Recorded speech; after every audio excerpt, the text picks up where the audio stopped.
एक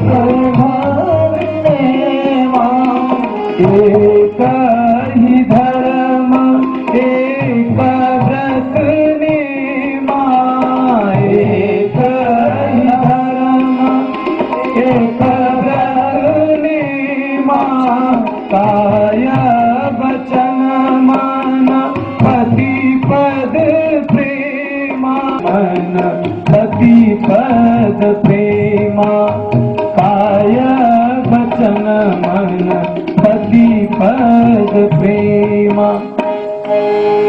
उसके बाद लाकर के फिर पानी में डुबो दिया तो जस का तस हो गया। ऐसे ही आपने कथा श्रवण किया। कथा श्रवण करने के बाद घर पे फिर आप मनमानी ढंग से जीवन जीने लगे तो कथा श्रवण करने का कोई लाभ नहीं है। इसलिए कथा श्रवण करें, उसका मनन करें। मनन करने के बाद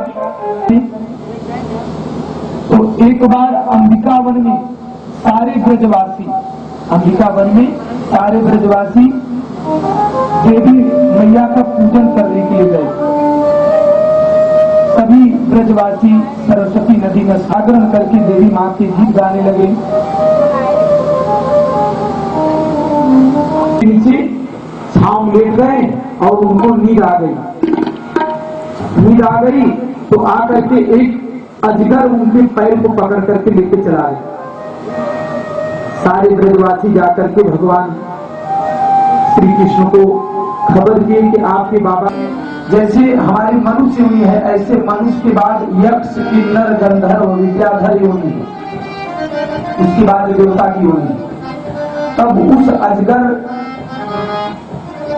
के ऊपर जब भगवान ने पाद और उसके सिर से एक चमकती हुई मणि निकली, उस मणि को ला करके भगवान श्री कृष्ण अपने बड़े भाई बलराम जी को दे दिए। दाऊ जी अपने छोटे भैया का ये प्रेम देख करके बहुत ही खुश हुए। आगे सुखदेव जी महाराज राजा परीक्षित के समक्ष युगल गीत गाते हैं। बीच नहीं रह पाती तो वो तड़पने लग जाती है भगवान के लिए। तो आपस में सखियां एक दूसरे से बात करती हैं।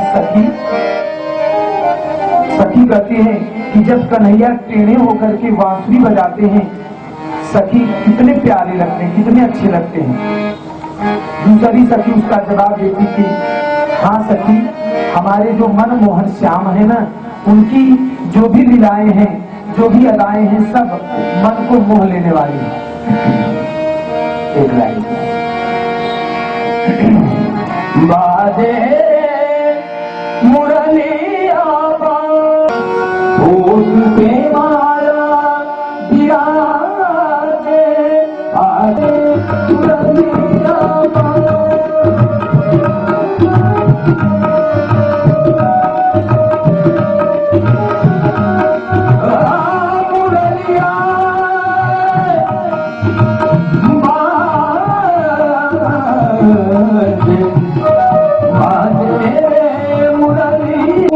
अरिष्टासुर नाम का दैत्य बैल बन करके आया और भगवान को मारने लगा।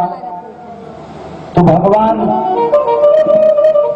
ने गीले कपड़े को जैसे निचोड़ते हैं ऐसे भगवान अरिष्टासुर नाम के राक्षस को निचोड़ करके फेंक दिया। कृष्ण बलराम के विषय में नारी जी द्वारा पता चला कंस को कि कृष्ण और बलराम ये दोनों वसुदेव जी के ही बेटे हैं और दोनों निवास कर रहे कहां पर? वृंदावन में। नारद जी ये देवताओं के संवाददाता है। कई लोग कहते हैं कि कोई बहन या भाई बहुत झगड़ा लगाते हैं दूसरे को, कहते हैं नारद है। वास्तव में नारद जी ऐसे झगड़ालू नहीं है। साधारण मत समझना कि नारद जी केवल झगड़े लगाते।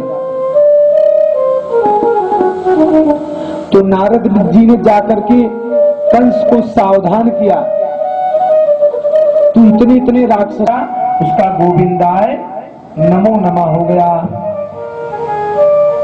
अब कंस ने सोचा कि अब पता तो चल गया नारद जी के द्वारा कि कृष्ण और बलराम नंद जी के घर में पल रहे हैं, तो अक्रूर जी को भेजते हैं किनके पास?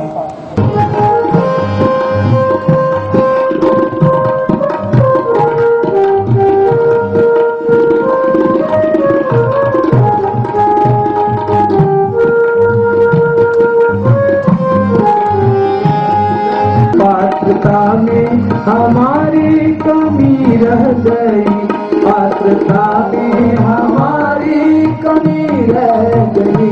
उनकी ममता में कोई कमी है नहीं, उनकी ममता में कोई कमी है नहीं।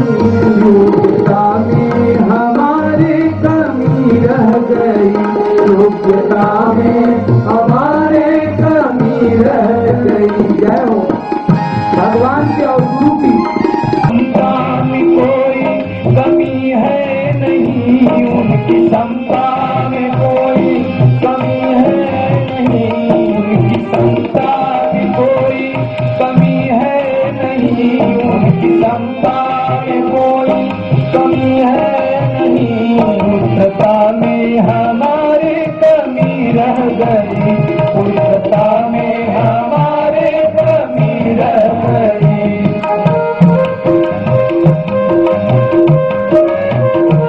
भगवान ने सबके मिलते हैं हमको प्रभु, प्रति दिवस आके मिलते हैं हमको प्रभु, प्रति दिवस आके मिलते हैं हमको प्रभु। फिर भी उनको न हमने निहारा रे, फिर भी उनको न हमने निहारा कभी। रब के उगने में कोई कमी है नहीं, रब के उगने में कोई कमी।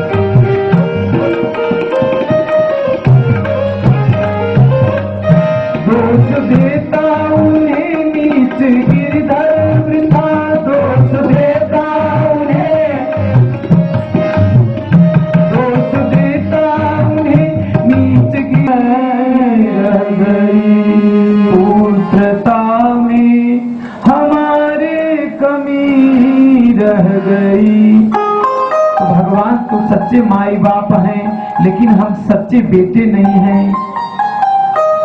भगवान की करुणा कृपा में कोई कमी नहीं, केवल कमी है तो हमारी पुत्रता में, हमारी पात्रता में और हमारी सौम्यता में कमी।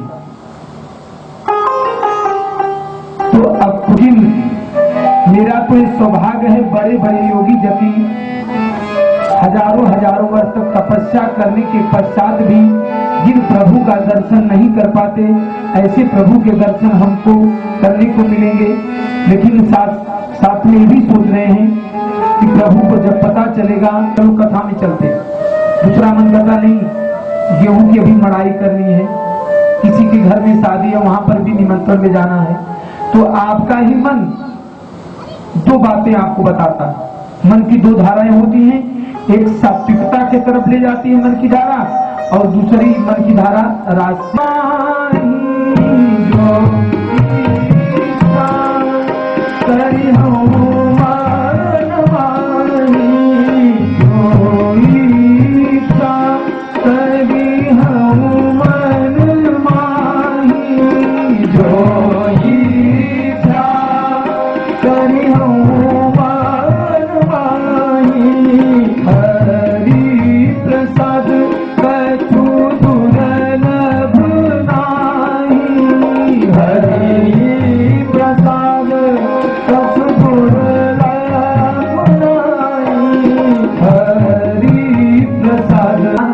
वांछा कल्पतरु है।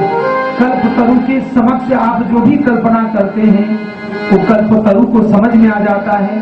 ऐसे ही भगवान के पास में जो भक्त आता है, किस भाव को लेकर के आया है, तो भगवान सब समझते हैं। क्यों कि रामा अवतार में जो ऋषि मुनि अथवा स्त्री पुरुष भगवान के लिए जो जो भी कल्पना किए थे, उन सभी का मनोरथ पूर्ण करने के लिए ही भगवान ने द्वापर में, कृष्ण में भगवान की महिमा भी हृदय में चिंतन करते जाते हैं कि भगवान कितने दयालु कृपालु हैं, सब जानते हैं और भगवान को कोई मार नहीं सकता, ये भी सोच रहे हैं। लेकिन जब कोई संकट आता है तो हम अपने प्रिय के लिए चिंतित हो जाते हैं कि पता नहीं हमारा बेटा या बेटी अगर कहीं आधी तूफान आ जाए, कोई संकट पड़ जाए, तो हम अपने प्रिय के लिए चिंता करने लग जाते हैं। तो आकर के जब नंद बाबा से मिलते हैं तो कहते हैं कि राजा कंस ने आपस में बात करती हैं, इसका नाम किसने अक्रूर रख दिया, इसका नाम तो क्रूर रखना चाहिए।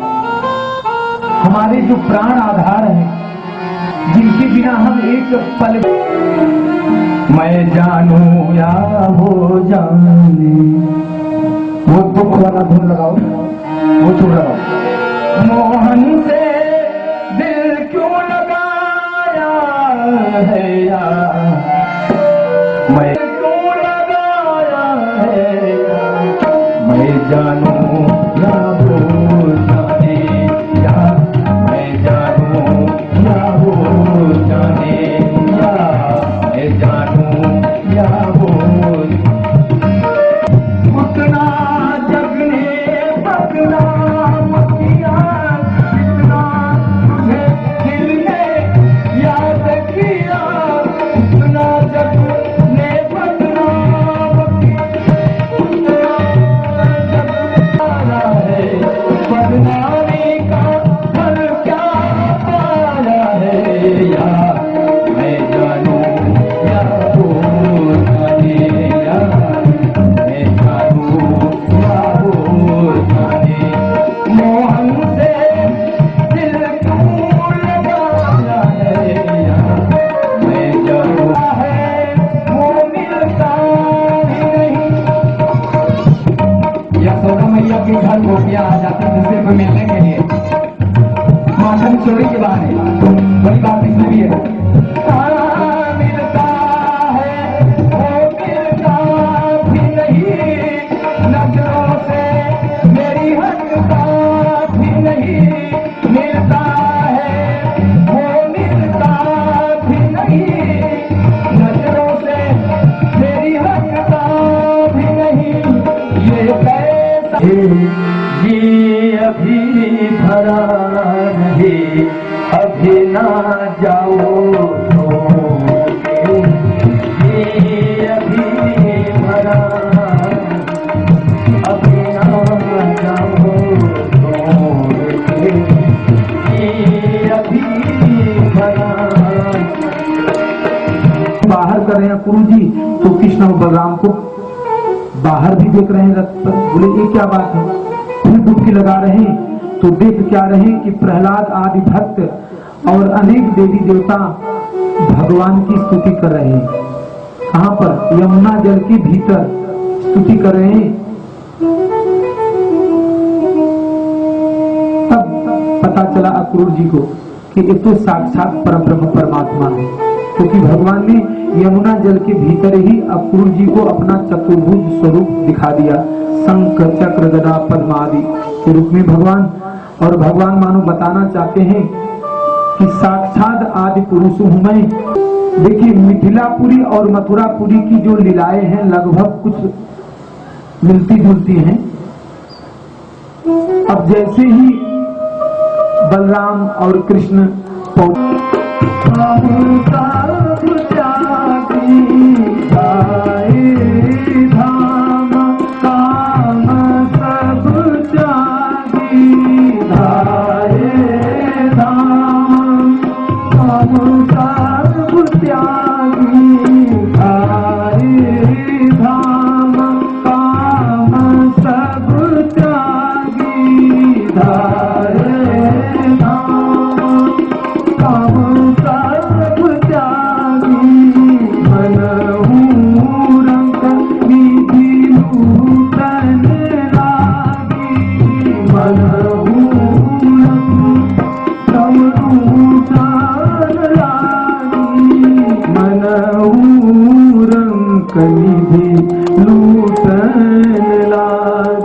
एक सामान्य पहलवान, पहले ना गांव में कुश्ती होती, अभी भी कहीं कहीं कुश्ती होती। एक सामान्य पहलवान कोई आता है तो जैसे है एकदम खलासी जैसे, जा रहे हैं राजा से मिलने के लिए, राजा था। और जैसे ही भगवान को देखा तो भगवान ने उसको इशारा किया, तो जितना उसने माला बनाया था ला करके भगवान के गले में डाल दिया सुगंधित माला, और जो भी फूल था सब ला करके भगवान के चरणों में समापी। चरणों की पराभूति चाहिए प्रभु, क्यों टीका चाहिए कुछ चाहिए तो गदाही है, कम चाहिए तो खुदाई है, और कुछ भी नहीं चाहिए तो सहनशाही है। जो भगवान से कुछ मांगते हैं तो समझो अपनी भक्ति में बट्टा लगाते हैं। एक छोटी सी कथा दृष्टांत श्रवण करें। एक राजा मंदिर में दर्शन करने के लिए गए, अपने नौकर को लाकर कहे, बोले चलो दर्शन करने के लिए। नौकर ने सारा फूल माला को व्यवस्थित रखा था, लेकिन जैसे ही मंदिर में प्रवेश करना चाहे राजा, इतने में एक मालिन कहा कि राजा साहब मेरी माला को स्वीकार करो। तो राजा ने उसका माला ले लिया और अपने नौकर से, सेवक से पूछवाया कि कितना पैसा हुआ। की कीमत मात्र 2 रुपए थी, लेकिन उस मालिक ने कहा कि नहीं राजा साहब 10 रुपया है। सोचे कि इनको कभी तो ये दृष्टांत ध्यान से श्रवण करना। कोई अंदर अगर प्रवेश करे पंडाल में तो आप लोग का मन एकाग्रता भंग हो जाती, इसलिए एकाग्र रहिए। कथा में जितना आप एकाग्र रहेंगे उतना आनंद आएगा। तो 2 रुपए की जगह पे मालिनी ने 10 रुपया मांग लिया। फिर राजा साहब आगे बढ़े तो एक विधवा मालिन बैठी थी, उसने कहा राजा साहब मेरे माला को स्वीकार करिए। तो राजा ने कहा कितना पैसा हुआ? बोले कि हम आपकी प्रजा हैं, अगर आपने हमारी माला को स्वीकार कर लिया यही हमारे लिए बहुत सौभाग्य की बात है। कुछ नहीं मांगा उसने। राजा साहब जब दर्शन करके वापिस लौटे तो जो